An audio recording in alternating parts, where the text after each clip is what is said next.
Okay guys, ito na po ang part 3 ng ating simple house in Minecraft. Ito po is furnace, dalawang chest po na large chest. Ito po ang babaan natin. Buksan na po natin ang pinto. Okay. Ito po ang aking king size bed at ang aking 2 chests na kabantay. Tapos ito po ang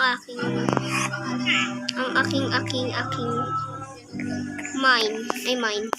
Ang aking tudun Minecraft. Ay, yun lang po. Tulog po muna tayo. At tayo'y lalabas. Ang kulang na lang po talaga dito guys. Food resources.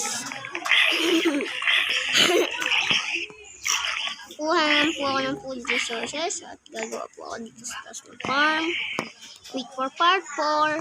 May part 4 pa po dyan, syempre. Sa part 4 naman po, ang aking gagawin is maglalagay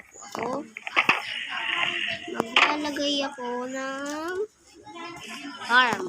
Chicken farm. Ang aking favorite farm. Oh, not gold. Ang aking chicken farm, gagawin ko na. Sa part 4, may chicken farm na ako. May mga food resources na ako. Tingin ko po, hanggang doon ko po ilalagay ang aking chicken farm. Okay? Hanggang dito lang po muna. Okay, bye-bye. Okay, bye.